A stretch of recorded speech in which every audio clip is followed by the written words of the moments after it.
Ladies and gentlemen, welcome to a brand new episode of the Square Circle Podcast. I am your host, Marie Shadows, and this is a special Twitter Spaces podcast episode where we get to talk more about the Good Brothers and why they're in WWE. Is this a WWE and New Japan partnership? Is it a verbal, written, or a handshake agreement? Because wrestling is weird. Wrestling has contracts, but at the same time, it is completely weird, especially in this situation. So tonight on Monday Night Raw, which we are going to preview, we have the Good Brothers showing up on a Monday Night Raw, and they're going to be taking on Alpha Academy. And that has struck me very, very intrigued, interested, and I just have a lot of questions, a lot of theories, because this is like the first time in so many years that WWE itself has decided to work with other promotions, because back in the day when it was WWF and Vince was in charge and in the territories, they used to do this almost all the time with the territory and the champions of that time back in the 80s and stuff. So now to revisit it after so long of closing the doors, this is kind of exciting for me. I'm going to throw it over to Ronan first. What are your first impressions of the Good Brothers coming back to WWE? I think it's cool. Just brings in the sort of gang warfare that we're finally going to get between Judgment Day and AJ Styles, bringing in the Good Brothers, reuniting the OC official club, the only club that matters. And it's going to be interesting to see what they're going to do next forward. Luke Gallows and Karl Anderson, their matchup going up against Alpha Academy, and seeing where they go on forward. I did hear that Rhea Ripley is now cleared to wrestle. She was just wrestling at a house show and like a mixed tag team match.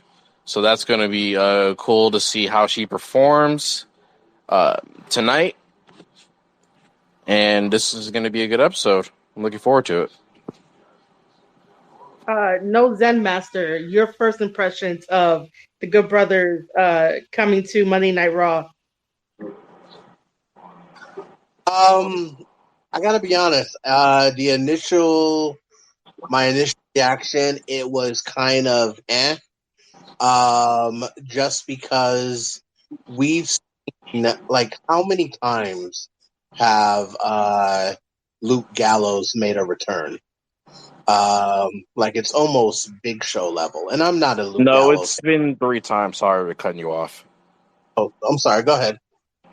No, I wanted to say sorry because I know that this is like a episode for like the Square Circle podcast. I didn't mean to cut you off. Sorry. No worries, no worries.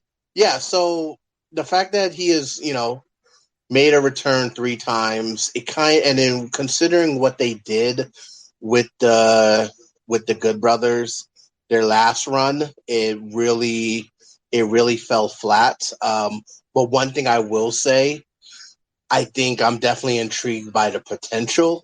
And I just don't want it to fall. I just don't want them to fall flat again. Which I totally understand that. I really do get that. So my next follow-up question to Zen would be when they debuted it, because that whole entire day, last Monday, last week, the dirt sheets were all like, yeah, they're coming to, WWE, they're going to debut and stuff like that. So me personally, I was like, yeah, whatever, we're probably not going to see it, right? So when it did happen, did you feel like it was a different Good Brothers as opposed to what we normally saw them, before in their run at WWE, if that makes any sense? Well, no, it makes perfect sense. I think so.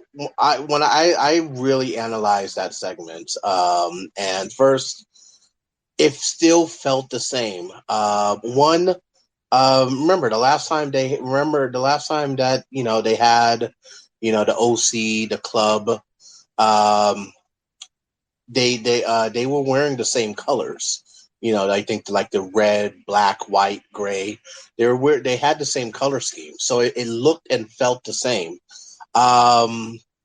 I think even on the Titantron, I believe that it just said their names: Luke Gallows, Karl Anderson.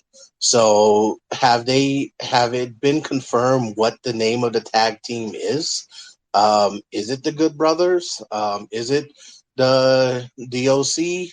Is it just Luke Gallows and Karl Anderson? I think whatever name that is put onto them as a tag team, I think that will tell us a lot about where it could go with them. What do you want them to be It's the called? OC. It's just the OC. They have the same T-shirts. Well, they're modernized T-shirts of the OC. They have the hats of the Good Brothers, trademarked, and that's pretty much all you need to know right there. But Zen is also getting into the concept of that because they showed up on WWE, it should technically be a little bit different. I would say it should be different to add a little bit more to their layers. This is Because even the graphic right here from WWE's official Twitter account. which one? You could pin it in the thing. Which one? Yeah, I just did. Okay, let me see. Oh, that. Oh, yeah. I mean, that's the picture I was going on too for this whole entire idea. But yeah. I mean, most likely in the world of wrestling that like you guys know and that we know, it's most likely gonna be called the Good Brothers because I mean they showed up in Impact and then like New Japan and stuff like that. But I do think that because they're in WWE, it should be a little bit different just because it's a new layer, it's a new way of looking at them. And if rumors are to be true that they're working with New Japan on like specific dates, you know. But my question still stands for Zen of like, what would you want them to be called? Well, I'll tell you this. Let's say we had the same return with only Luke Gallows and Karl Anderson last week, right? And what would have got me to pop? I would say if they came as the Good Brothers, great. But what would have got? Could you imagine how crazy it would have been if we saw that old school club logo on the Titantron? Talk about the multiverse clashing. In now, since there seems to be like the beginning or the potential or a trial period of a working relationship or an understanding between New Japan and WWE, I think that would have been one of the biggest things. I think that was also one of the reasons why the OC or the club, if it was Balor Club or whatever, in the last run, didn't really work because everyone knew at the end of the day, it was just imitation of the Bullet Club. So I think that would have got me to really pop, and I think the crowd would have popped if they would have saw that Bullet Club logo on the Titantron. Yeah, but unfortunately, New Japan has the copyright to Bullet Club, so they can't really do anything of the sort of that at all because of New Japan having the copyright for it. Yeah, it just doesn't make sense because there's literally two different kinds of universes within WWE and NJPW. There's still a Bullet Club in New Japan Pro Wrestling, and it's like why else would you have another Bullet Club in WWE? Like, yes, they can still do their little click thing, but again, this is WWE. It's not New Japan Pro Wrestling, so nothing's going to change about that going forward. As for what they're going to call themselves, think of it like how fucking the Bloodline comes out, and they're just called the Bloodline, the multi-man group. You had the undisputed tag team champions, the Usos, just the Usos. In this instance, it's the OC. It just styles Luke Gallows and Karl Anderson, but when Luke Gallows and Karl Anderson come out tonight, facing off against Alpha Academy, there's going to be called the Good Brothers. It's as simple as that. It's nothing complicated. It's not fiction. It's facts. I go ahead. I'm sorry. No, you're good, Zen. Go ahead. I want to hear what you have to say. Yeah, Ronan, I understand. We're talking about WWE, and I understand the copyright thing as well, the copyright elements. But let's look at the last 3 to 4 months of what's been going on in WWE. With all of the changes that have been implemented so far, to say, I guess for us to say that something is not going to happen, I think that would be premature based upon the changes that we have seen so far. And that was also one reason, kind of reiterating the point that I made earlier, that was also one reason why my initial reaction when they came back was because once I saw, what they were wearing, the colors that they were wearing and how they were presented, it's like, even the mention of New Japan, I don't think it's, I have a hesitation on how extensive that partnership could be. Just because if it was something that was really going to be, substantial, then I think they would have been presented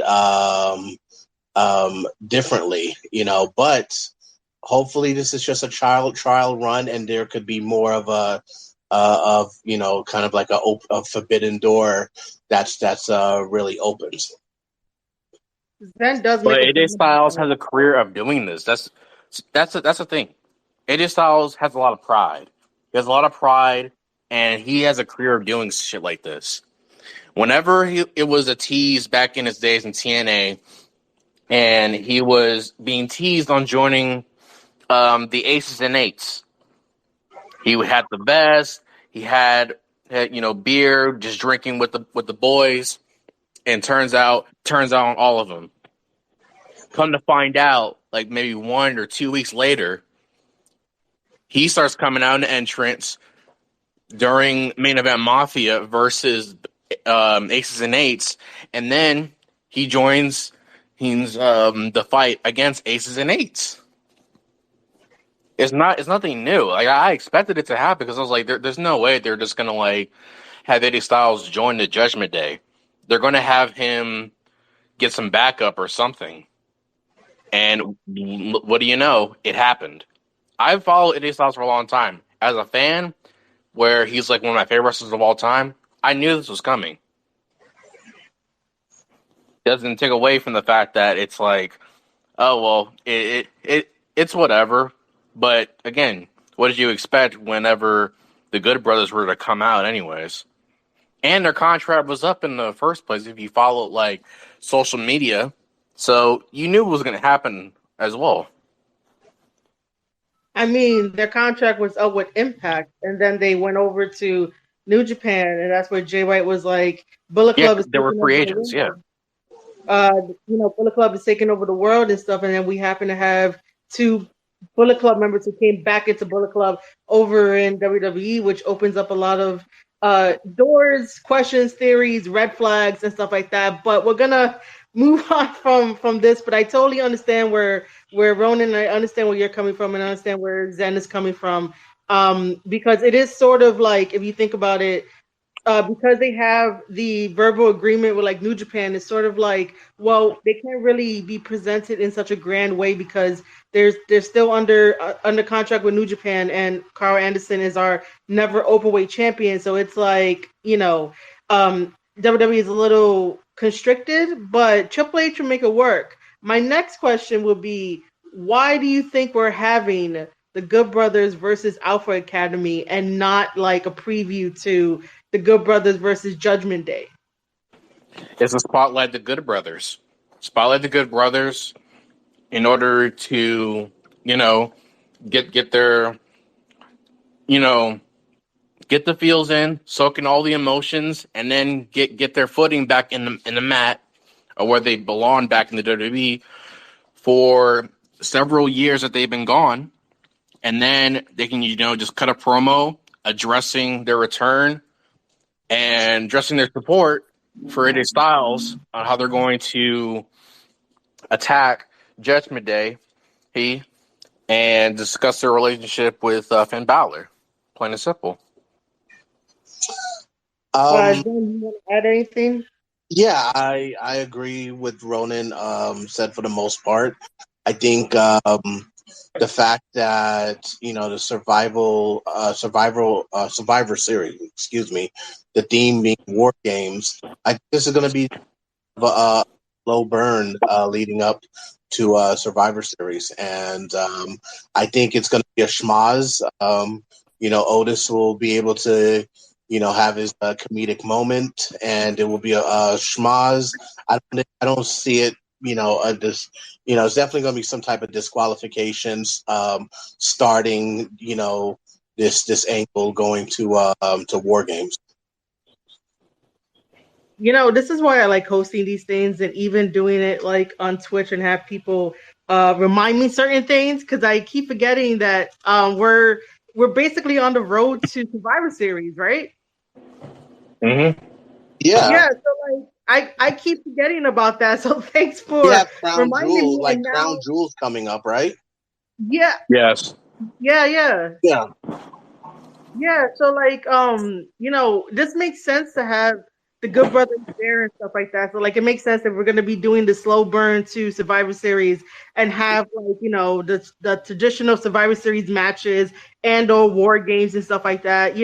I keep forgetting that. And like last week, doing the same thing. I was talking with Aussie Lucian about like a Survivor Series 3-company like triple threat thing of like AEW has theirs, New Japan has their team, and WWE has their team and shit like that. Like I can't believe I forget this shit. But me personally, I think that like now that you guys mentioned this, it might not be a very good idea, but I would want the Good Brothers to go right after Judgment Day and have like a DQ, because at least then we could skip all I'm gonna consider it small talk. Like them fighting Alpha Academy, which I have nothing against them. To me, I just consider that like small talk in a way where like we could just skip over that and go to the good part and like enrich that story between the Good Brothers with AJ Styles plus Judgment Day and shit. Like I'd rather do that. I think No. Go ahead, Ronan. Sorry, I was gonna say it's like when Cody Rhodes came back to WWE after 6 years. He's been gone. First he had that match with Seth Rollins, and then he gets he gets a match with Cody Rhodes. I mean, Cody Rhodes gets a match with the Miz after their Miz TV segment, and it's just like Triple H. You got to realize this. He doesn't like to rush into things. He likes to build tension with his storylines. And this is a theme that we've seen of him from NXT. That whole mystery attacker of Aleister Black. You didn't know who it was. People were just making all these assumptions and theories and everything like that. And then you finally get that big payoff of who it was with Johnny Gargano attacking Aleister Black. So they're not gonna just like go right ahead and just rush into things and be like, hey, we're gonna have the Judgment Day versus the OC just yet. Maybe they'll say this for Crown Jewel, or they'll wait a while until Survivor Series. It all builds up in a matter of time, and I don't mind seeing the Good Brothers back in WWE, because I think we're going to get some entertainment television between Karl Anderson and Luke Gallows alongside AJ Styles. And and one more thing, just to further my point, is I kind of got annoyed with the feud of Edge versus Judgment Day, because he's beaten Judgment Day like so many times, and it's like, do you want to really see something like that with AJ Styles, where they just keep feuding with him consistently over and over again? It's like, I'm going to piggyback off of what you just said, Ronan, and sorry to interrupt, but I agree with you about Edge. I think the whole thing, think the whole thing with him when he made the face turn and he's trying, and it's like he's doing like this brood esque like face turn. I think it's fallen flat. Outside of like the pop that he got when he was in was it Toronto or Montreal, where he wore the black and white maple leaf gear. I wouldn't be surprised if, because originally, because that was a Vince call where he just made that switch. I wouldn't be surprised, and this will be my prediction for War Games, if there's going to be a double turn where Edge goes back to the Judgment Day and it'll be like a new age brood, and Finn Balor joins up with the OC, because they've had it with the Balor Club. Then they had the OC, and it was always, but him and AJ never been together. So I think I'm making that prediction for Survivor Series. Oh man, that's gonna be something with that prediction, because I'm thinking of like all the shit like Jay White would like freaking say and probably take credit for, and basically be like, we're taking over the world and stuff like that. Exactly. Yeah. Very good points from the both of you. And yeah, I'm gonna have to agree that, like, as much as I love Edge, it was getting kind of like not tedious, but sort of like it felt like it was gonna be the same thing, like the same outcome. Every time that Edge faced Judgment Day, like I got it, I understood why he went, to go face them, but like to do it multiple times, it was like, all right, dude, I get it, I totally get it. We gotta do something new. But yeah, well, I mean, I just wanted the OC versus Judgment Day. It could have ended like a DQ for tonight, only because I wanted to like get into that. You could still do a slow burn. I just want things to make sure that I trust Triple H, but at the same time, it's like I want something consistent. You brought them in for X amount of time. We don't know how long that time is, so let's not waste the time that is given to them, because we don't know if New Japan is going to pull the plug and be like, oh no, we definitely need him back for this tour, blah blah blah, whatever it is, even though they verbally agreed on specific dates. But you never know, companies could be like, oh no, we need them back for whatever reason, so I was just like, the OC shouldn't have their time wasted until like actual negotiations with actual contracts, and in the fine print says you can use our guys for this amount, and then they have to come back over here to Japan to do a tour, and then we'll gladly give it back to you. Absolutely. And one thing I will definitely say with Triple H running the show is that I don't think we're not really going to see what his product, what his creative is going to look like until after WrestleMania. Once they make, because it's usually right after WrestleMania every April where they make that big batch of cuts. I think that's when we'll really see, because everything happened so abrupt. I think that's when we'll really see, like, what things are going to look like moving forward. But I think right now, I'm going to definitely give him the benefit of the doubt.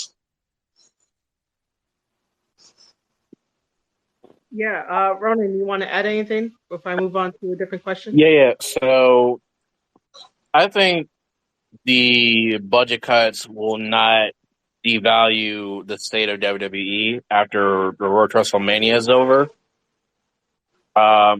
Now, with how much things are getting better with WWE nowadays, so I'm looking forward to the future of the company on what its what its direction is going for right now. True. Yeah. We'll see when all that comes, come around towards April. So now I guess we could get into like the theories behind this, because November 5th is the day where Karl Anderson is going to be back in Japan. He's going to be putting up that Never Openweight Championship title on the line against Hikuleo. So like, I want Hikuleo to win, because I still think that if you put a championship on a wrestler that like doesn't really show up in the promotion, I'm considering it like the title is held hostage. So I technically want Hikuleo to like win the belt, but would you guys think there's any red flags if Hikuleo wins the belt? Yeah, Okay, go because ahead. the shows might be like taped, so it should happen. Wait, what show might be taped? The NJPW Power episodes. No, see, this one is not on Strong. This is basically in Japan. On New Japan World is gonna be live. Yeah. So this one is gonna be live.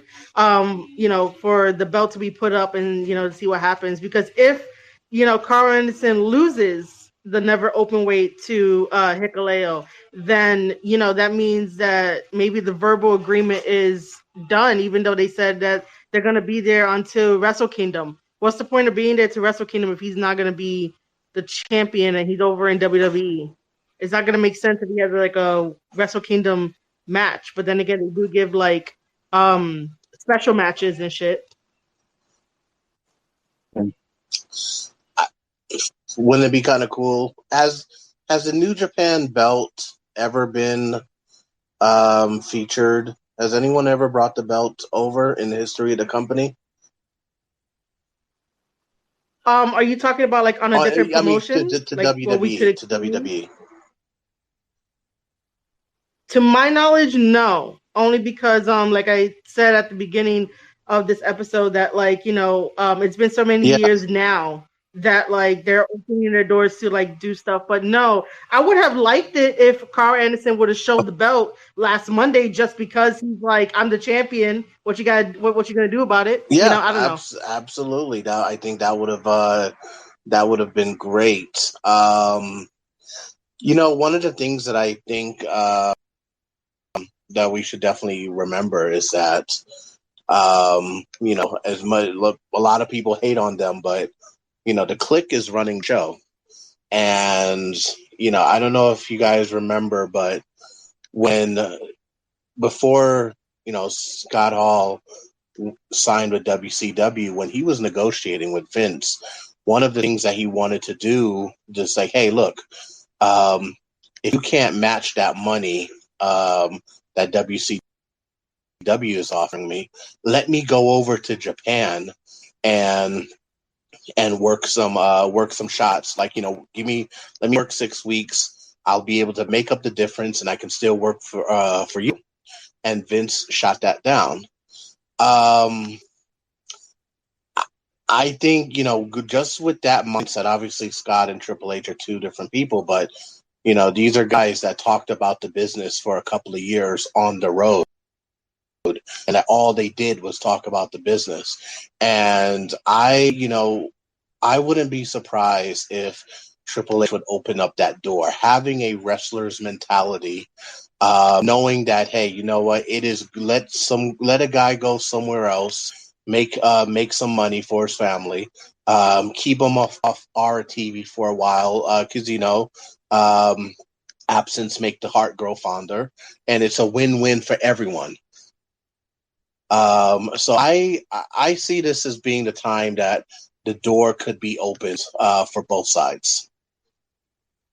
Yeah, definitely. I didn't know about that story that Vince was like telling Scott Hall no, that you can't go over there, because he has wrestled in Japan here and there, like sparingly, but I think that was when he went over to WCW, and that's remember, when WCW had Eric created like a full partnership with Japan, where they even had like they made a title. There was NWO Japan, all of that stuff. But yeah, that was one of the things, because like when Scott was just like, hey, when he got the offer from Eric, he was like, look, he went to Vince and said, hey, just match the money.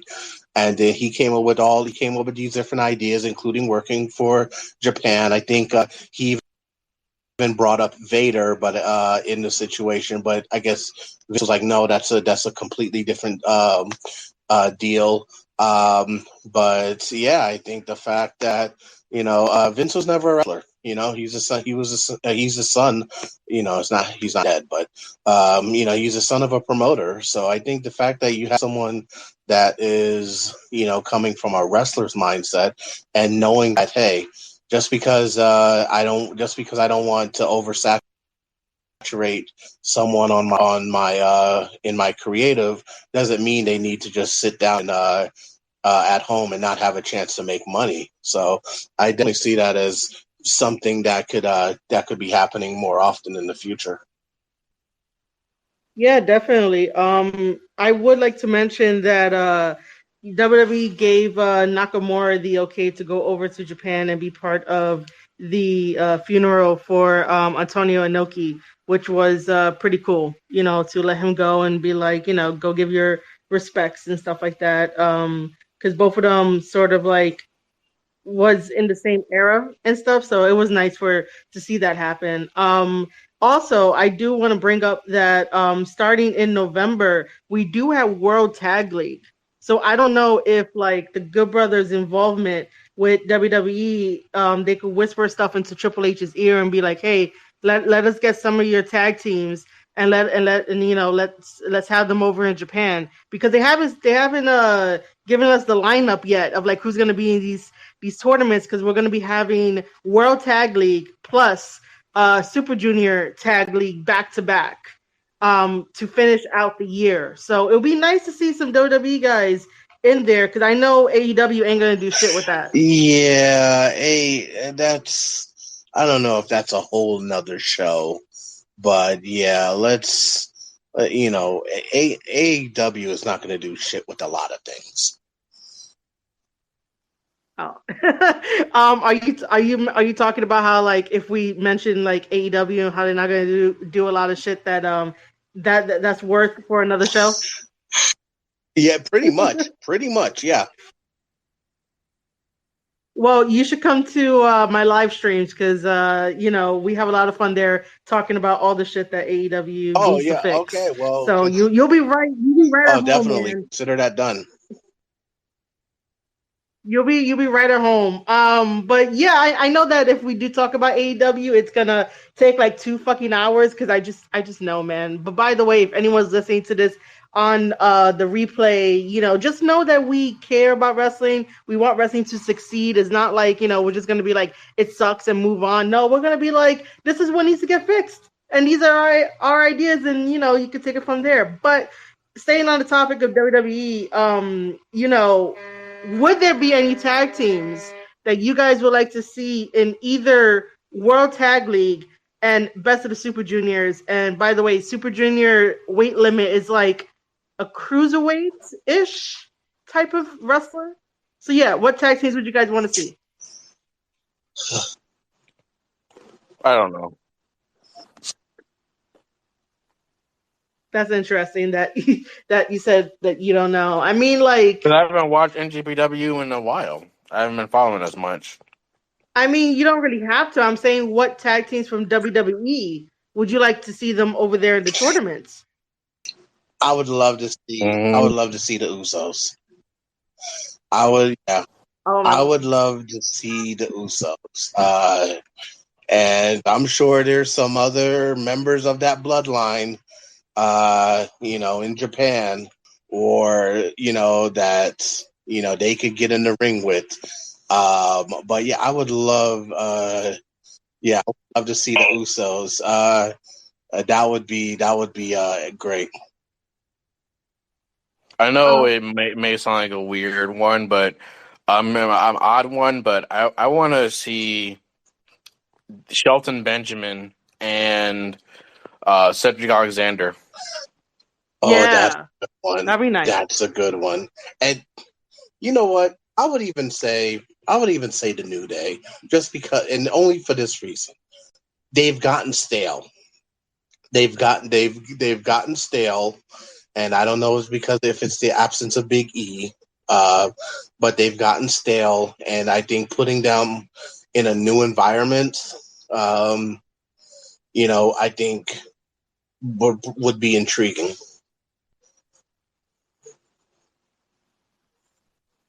It definitely would be intriguing.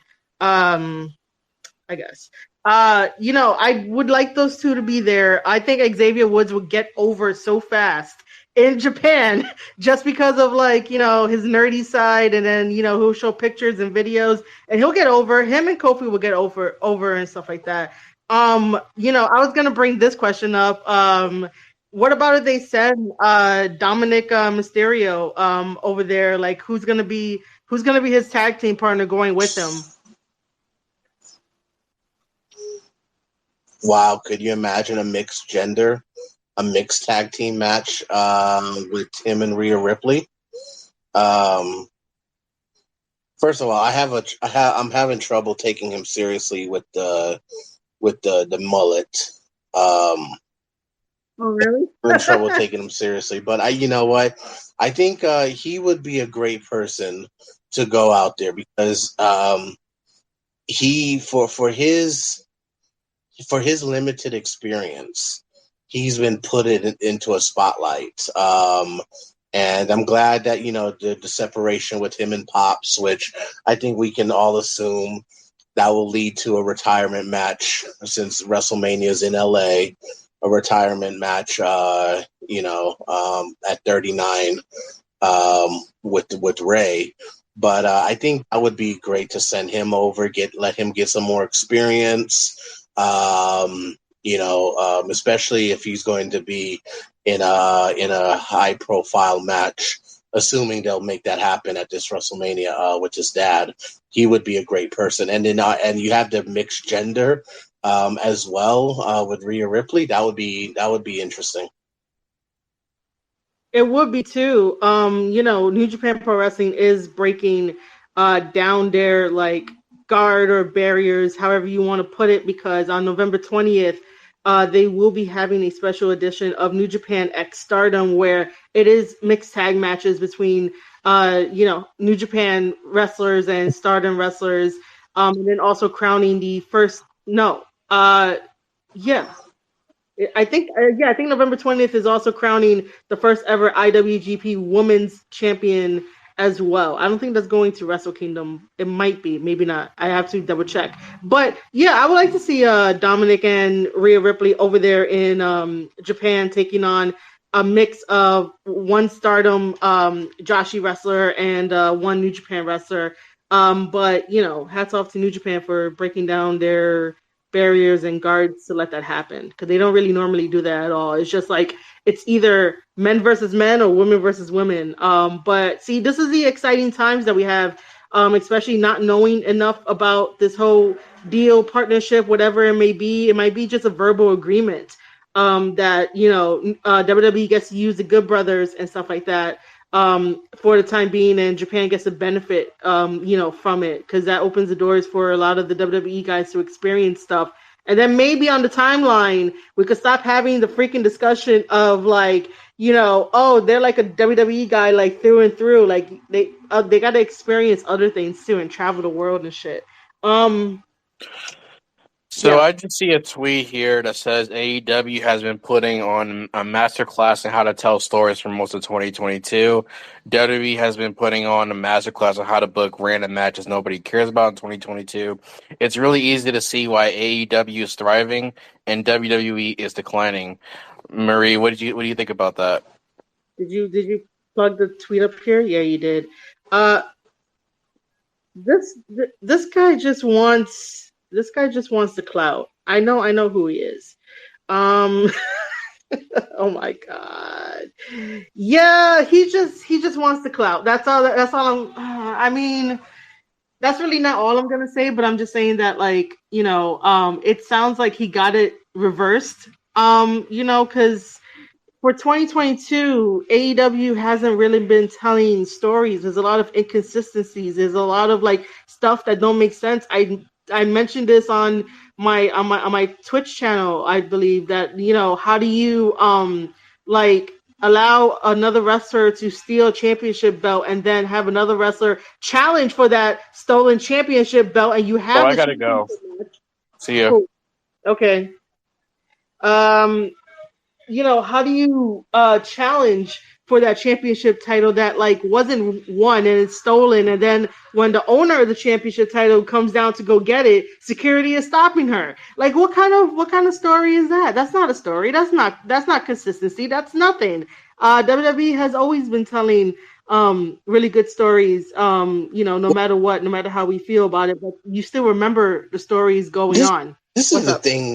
This is the thing that I have. I guess maybe we both have some time on our hands, but this is two things about AEW that I think it's not a good sign for things to come. I think first of all, when you have Daddy Ass and MJF, to me, the most entertaining parts of their programming right now. That's pretty alarming because one, you have one person who, how old is Billy Gunn at this point? What, 55? Yeah, probably. And he's genuinely like, I'm so happy for his resurgence and for him to get like another run that it still feels somewhat like New Age Outlaws, but it's something different and it feels authentic to him. I absolutely love it. And then also with the Acclaim, they're here's the problem with the Acclaim. How entertaining are they going to be once Billy Gunn's contract is up and he decides to go back to WWE, since everyone else, all of his family is there? And then two, with MJF is probably I think hands down the best person on the mic, the best promo in the business, but he's not even in the title picture. I think the AEW, their heavyweight championship is kind of irrelevant at this point. Like who's champion? Who even cares? And then what? Most of those guys that came over, if it was Cody Rhodes, if it was Moxley, Jericho, you can even say Punk to a degree, even though his issues are much deeper, but their problems were with Vince. Vince is gone. And now, that grass is not looking so green on the other side. So is AEW going to be relevant in 5 years? Because, Tony Khan eventually his dad is going to stop funding this passion project. It's bad enough they have the Jaguars who suck. So, I don't see AEW being around in 5 years. Okay. I'm not gonna disagree or agree with that. I just want them to get better, but I totally understand like all the points that you made and shit like that. I like just originally just to wrap up the AEW thing. I just want them to get better. Absolutely, That's all it is. absolutely. I want because them to get better. competition, and I'll even take back what I just said. It's not that I wouldn't want them around. Where they are right now, they won't be relevant in 5 years if they keep going at this pace. But it's a great time to be a wrestling fan, and competition, is key. So. Yeah. And also I do understand where you're coming from with that statement though, just so you know. So I'm not gonna harp on you for saying some shit like that, because I understand I understand where you're coming from with that. But regardless of that, back to WWE Raw. We were getting on the theories of stuff like that, of Karl Anderson having the belt, him versing Hikuleo in November 5th. So the other theory, before we got really, really, really sidetracked, was that if Hikuleo loses to Karl Anderson and Karl Anderson retains, I honestly want to see this chase go from New Japan Pro Wrestling to WWE. I wouldn't I can't say I wouldn't. I was gonna say I wouldn't mind, but I would love. That's a better way of saying it. I would love Hikuleo to show up on WWE to face Karl Anderson for that belt, even though people might be like, oh, why the fuck would you want that? Blah, blah, blah, right? It's not a WWE belt, but, it's telling stories across the promotions, and that's what AEW is doing with New Japan. And now they're going to be doing it with they're going to be doing it with like Noah maybe and whatnot, I would like that. Wouldn't it be great if the Good Brothers, for some reason, were, I don't know, in a championship match against the Usos, and Hikuleo cost them the match because he interfered? And then my hopes will go up because I want to see Tama and Loa over there. My hopes will go like straight up the roof, man. I'm gonna be like, man, I want to see that forever. Like, man. Yeah. Absolutely. Yeah, and then with Wrestle Kingdom coming up, Karl Anderson could always drop the championship there. The one thing that I want New Japan to do is have their titles like be loved and mean something, especially their divisions for that championship title. Because far too often the Never Openweight Championship title has like gotten the worst stick of it all. I'm just like, man, how do you take it away from Tama that didn't even get the division off the ground, and then like still has not given him the IWGP World Heavyweight Championship title, even though I do adore Jay White, but it's still like, man, how the fuck do you do that? I agree. All right, so aside from the Good Brothers, right, because this is supposed to be a preview for Raw, right, we also have Elias returning. Is anyone excited? Yeah. You know what? I wish they didn't return. I wish they didn't. I wish they did not announce that that return. I think it would have been great to even just start the show with him in the ring with the guitar under the spotlight. Yeah, I think that storyline was such a joke that saying he's coming back, it just kind of fell flat. Like, I don't think he deserves an announcement that he's coming back after that shitty storyline. True. Yeah, I mean, I can understand. Like, I think I would have maybe popped or just had like a smile on my face if the spotlight did come on and he's just playing a few guitar chords and stuff like that. I'm interested to see if he's going to be able. I mean, every man grows their beard at a different rate. I know that, but like the size of his beard lasts, it's sort of like, can he get it back that way? Is he gonna wear like fake extensions or whatever it is? Like, I'm just very interested in the overall production of how to get back the Elias that was before he was Ezekiel. Yeah, exactly. And I think I think that was the only reason why. I don't think there was any injuries announced or, that was revealed. So I think he probably went home just to grow back the beard. So, I wish they didn't. It could have been a surprise.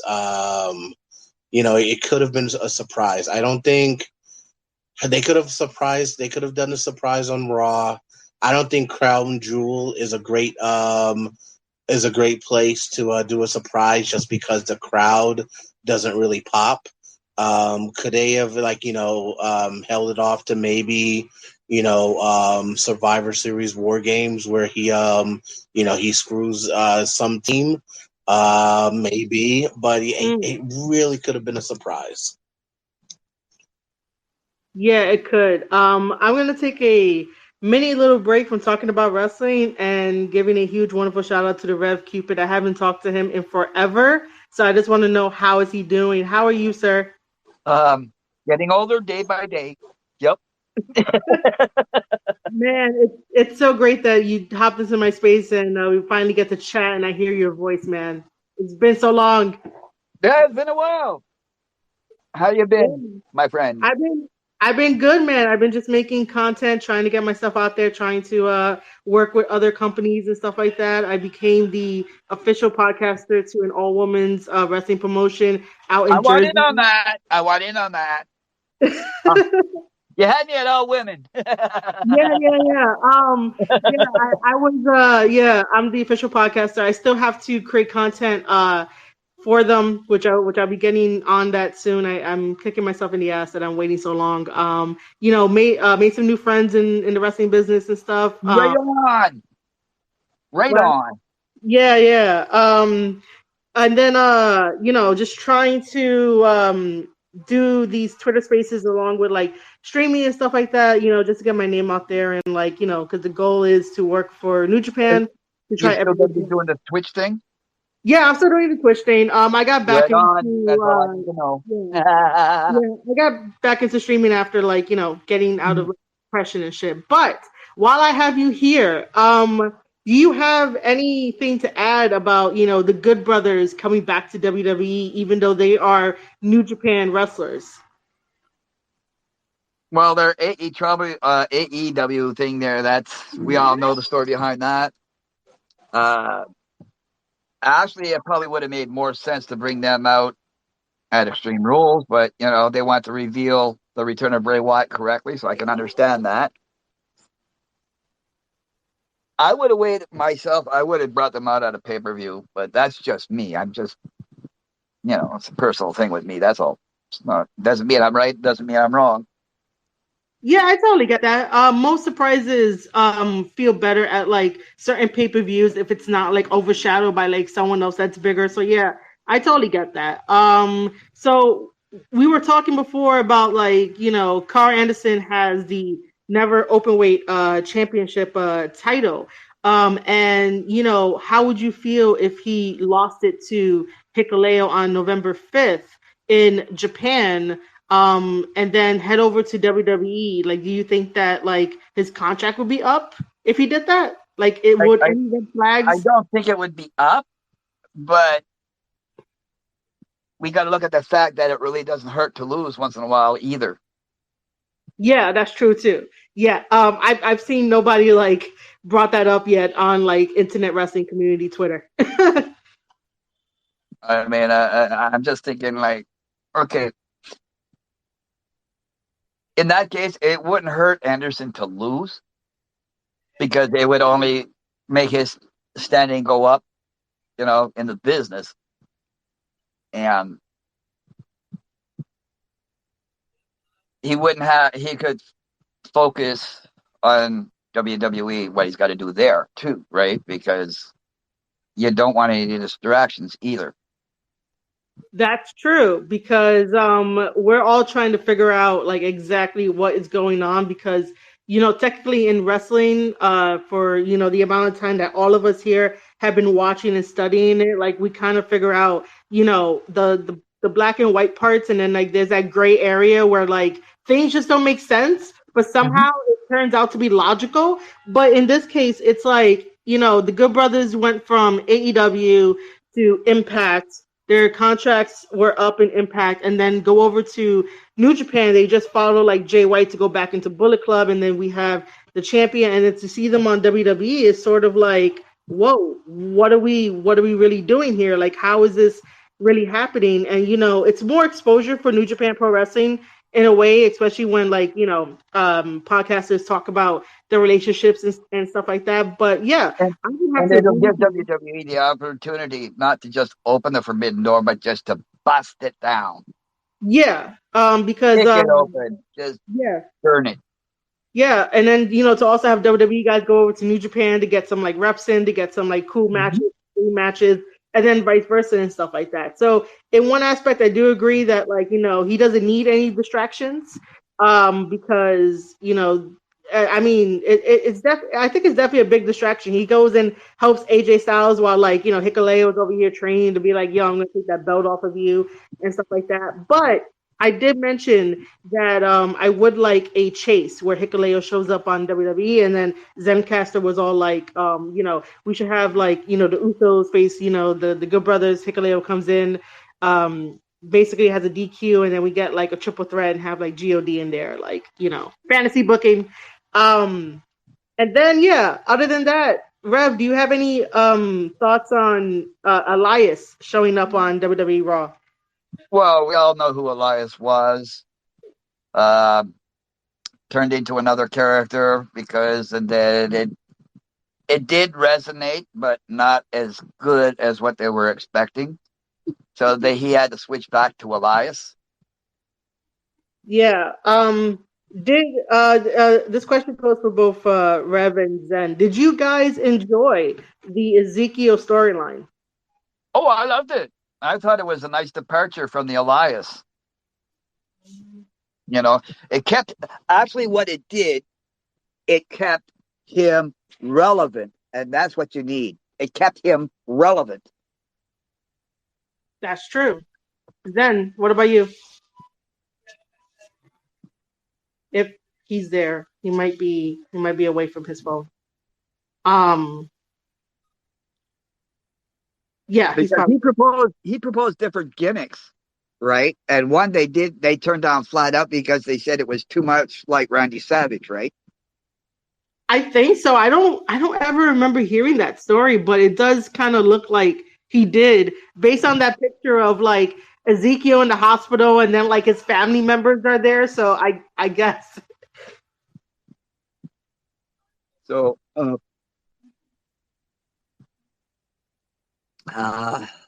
I did like the Ezekiel thing. It kind of lightened. He was able to explore another area of Elias that he wasn't allowed to explore when he was Elias. Yeah, which is true. And that's something that the internet wrestling community as a whole needs to understand, that sometimes you can't always keep a wrestler in like their box, which is like the wrong phrase, but you know, people will get the idea if I say you can't always keep a wrestler in their box, that sometimes they have to break out and try to find their groove and like what really sticks and what's really like. Well, look at Austin. He didn't really hit his groove until after he got injured. Yeah, definitely. So it took him, how many years did that happen? A long time. Yeah, the same thing with Triple H, that like, you know, the whole blue blood thing didn't like work until he became, you know, the Game, Triple H, and like and how we know him as. Mm-hmm. You know, so there is a prime example of expanding your character and evolving. Look at Triple H's career. Yeah, definitely. Enough said. Yeah. So I guess Zen really did walk away. But I guess we're gonna move on to me asking, are we excited for Brock Lesnar tonight on Monday Night Raw? Overdone. Does that mean that you're not excited for it? Oh, I'm excited. I'm just saying his returns are being overdone. They're getting stale. Oh, okay. You know what I mean? Like, as for like, I like the character, but when you bring him back, don't bring him back against Bobby Lashley. It ain't going to work as well as if you brought him back during a match between, let's say, Roman Reigns or somebody else at a pay-per-view. True. Yeah, I could see that. Like when he showed up, I was just like, what is happening? Why is he here? And then like when he takes the mic to start talking, I'm just like, who stole the real Brock Lesnar? Here we go again. That's it. You know what I mean? Like, come on. That's it. But yeah, when the real like Brock Lesnar talks, I'm just like, yo, what happened to the old Brock Lesnar? Where is he? Is he kidnapped? Like, can we go save him? Because I'm not used to this Brock Lesnar that like talks Got and smiles and everything. I'm like, no, man, you're gonna like, you know, send me into Just like no. the battle ring. No. Like, no, man. But I don't know. We'll see what happens when Brock Lesnar comes on Monday Night Raw, because it's sort of like, all right, now he's in this program with Lashley. Lashley just lost the damn United States Championship title. Like, why the fuck did that happen? You know? And segue. We don't know why, because Lashley got injured in that last Crown Jewel thing when he did the Elimination Chamber. So, wait, are you saying that they took the belt off of him because of that? I'm confused. No. I'm not saying they took the belt off of him because of that. Okay. But a lot of people are forgetting the instance where he got injured in that elimination chamber in Saudi. Okay. I'm following you now. And then so they're expanding on that as far as I'm concerned. But that's, that doesn't mean I'm right. Okay. But, I get it. It was kind of Lesnar's, Lesnar was there. He wasn't exactly the cause, but he was there. He was part of the cause of that, him being injured and stuff. Okay, I got it. So I think what they're doing is they're building a storyline on that. Okay, makes sense. All right, because you got me a tiny bit confused, but yeah, I got it now. Zen is back. Yeah, I'm sorry, I had to step away. Okay, no worries. So what you missed was I asked if you enjoyed the Ezekiel storyline. Did I enjoy I'll put it like this. Was it amusing? Yes. Was it something that I took it serious? Not at all. Like it got a chuckle. It definitely got a chuckle. I was done with the storyline when Elias came back and you could clearly see that beard was fake. It was like, wig on the face. That's when I was just kind of done with it. Like, okay. It was almost like years ago when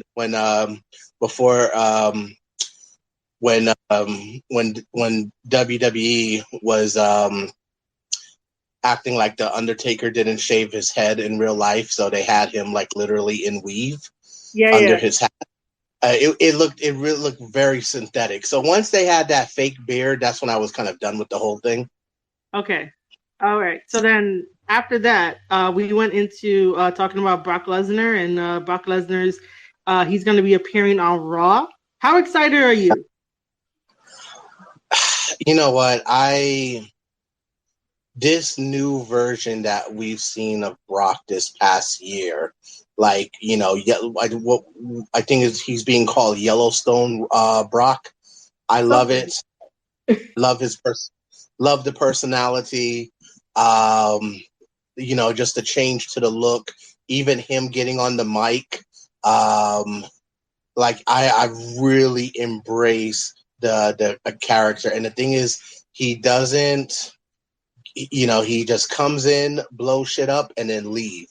So he's not going to have an opportunity to ever get stale. So I love it. I'm glad that he's back.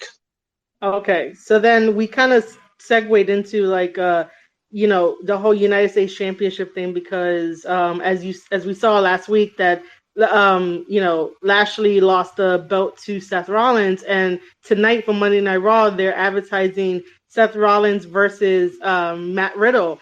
I'm guessing it's for the belt, but are we tired of seeing Matt Riddle versus Seth Rollins?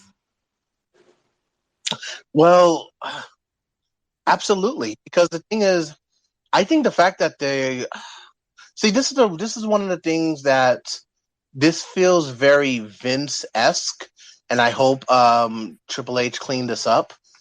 Wasn't the whole point of the what was it? What was it? The Fight Club?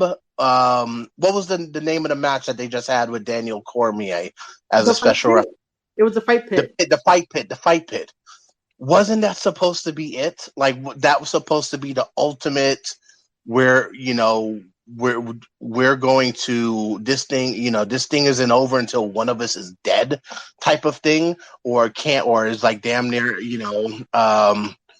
it paralyzed. Not to be over dramatic. So the fact that they just did that less than 2 weeks ago, and it's like, oh wait, no, that wasn't the finale. There's more. I think it's a slap in the face to the feud, considering that how they really, wrote this feud in a way that it felt very personal. They took different steps. They got very edgy. So all of a sudden, there's a title match between them less than 2 weeks later on Raw. I think it's a slap in the face to the entire feud. All good points. Rev, you have anything to add? Whatever happened to the slow burn that Triple H was preaching about? Whatever happened to that concept? I mean, I mean, I like it's happening with other people. That slow burn is happening with other people. Yeah, but it should have been saved for Riddle and Rollins because I find it's too much in too short a time. That's true. I do think that their feud should have ended at the Fight Pit. However, I think that Rollins would have came out on top because I just personally don't like Matt Riddle. So I'm a little biased with that. So I would always pick Rollins over Riddle, just based on everything and just Riddle is why that DC was their special guest referee. Yeah. Which, by the way, he was a very good special guest referee. So if he ever wants to have some type of career in WWE, I wouldn't mind. It'll be really nice special stuff. Because WWE still has the entertainment part, so it still has to sort of cater to wrestling and entertainment for all of our sake. But yeah, Brock Lesnar. What happened? Special attraction, Brock Lesnar. Yeah, definitely. That's why Brock Lesnar be leaving. They'll be like, "Here, Brock, here's your check. It's already signed, right?" So he goes home, then comes back, and it's like, bro, where have you been? What's one of those things? But yeah, I'm a little tired of seeing Seth Rollins and Matt Riddle. I can't wait for Cody Rhodes to return, so that way. By the way, he had a schedule on his recovery too. So we could see him sooner than later. Yeah, which I'm excited for because I really do want the story of Seth and Cody to continue, right? And then push Cody into the whole bloodline mix and see how that goes, and have Cody Rhodes probably take the boat off of Roman, if not someone else. But bring back his brother Goldust. Yeah, have family feud, good old fashioned, Hatfield and McCoy. Shut up, Rev. I mean, shut up, Rev. I digress. I mean, if this was another alternative world, probably I would agree with you. But I mean, yeah. Let me just leave it at that. Now that one back, will you? Yeah. I am recording the space, so I'm just gonna leave it at that. But yeah, we talked about a lot of different topics, and I really did want to get different perspectives on the whole Good Brothers going to WWE because this is something a little bit different. It's not like when Mickie James went over to WWE for the Royal Rumble and she was announced as the Knockouts Women's Champion at that time. That was a one-off type of thing. But she got it checked off her bucket list, So this one here is a little bit different in terms of that it could go further. This partnership, whether or not it's verbal, written, or handshake, it could go further. And then the stories can definitely be a lot more because I trust Triple H rather than Vince, because I know that this would have never happened with Vince, to this extent. No. And Vince, for all his passion for the business, everything, wasn't exactly a wrestler either.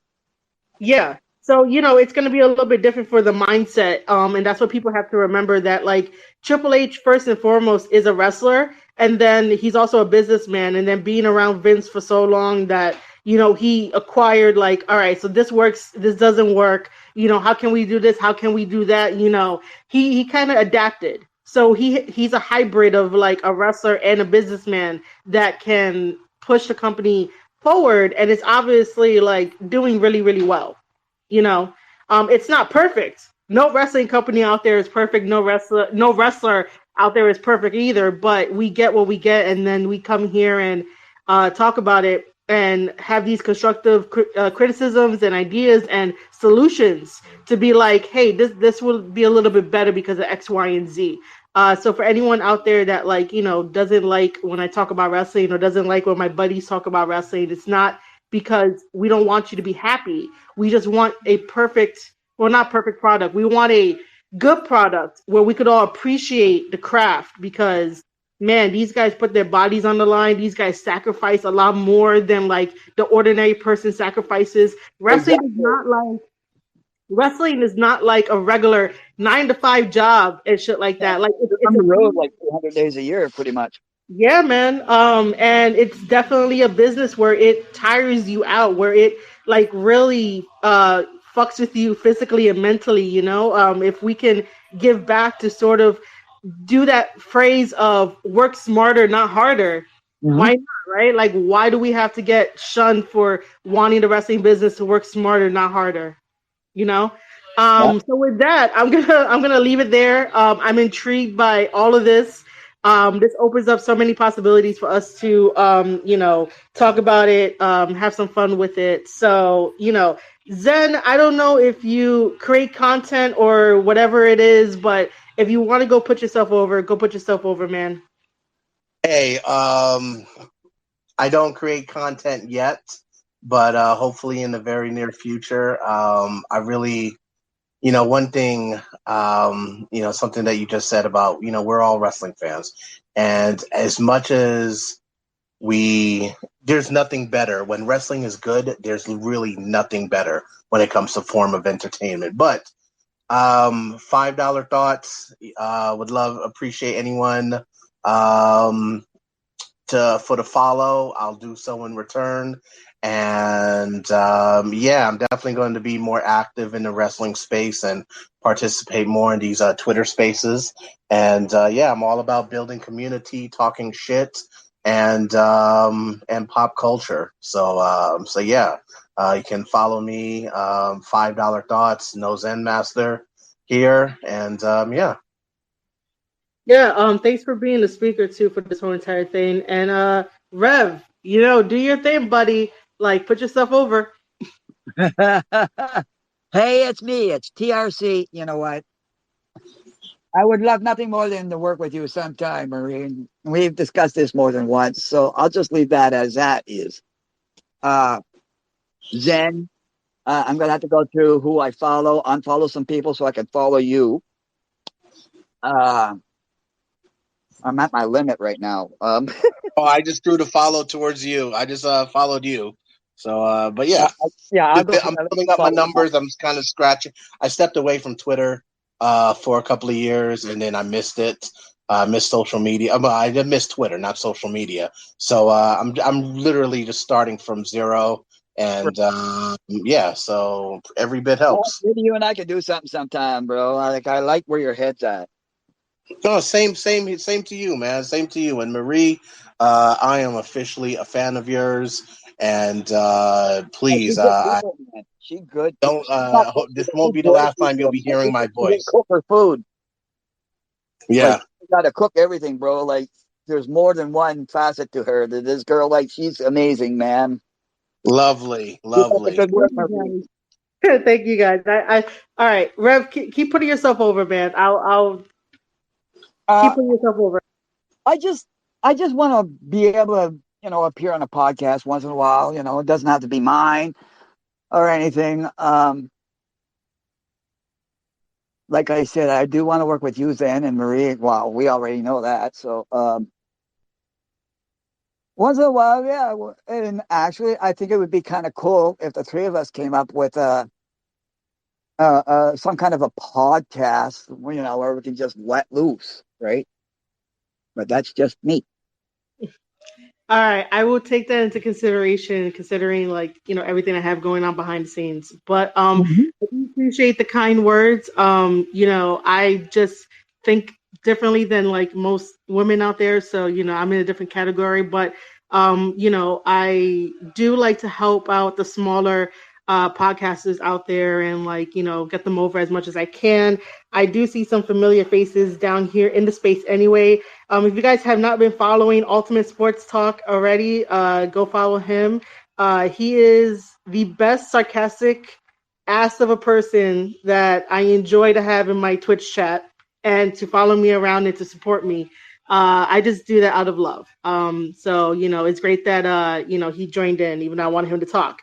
Then we got Tom. Tom is part of Thomas Island. Sorry for shouting you out there, buddy. But, I also enjoy you too in my Twitter spaces and also on Twitch. And, me and you are Tama Island people. So, we all got to support and stuff like that. I've seen Bobby around for a bit, and I know of Augusto. Thanks for tuning in, towards the end of this recorded podcast space. To put myself over, I am Marie Shadows. Make sure to hit that follow button right here on Twitter at Marie_Shadows.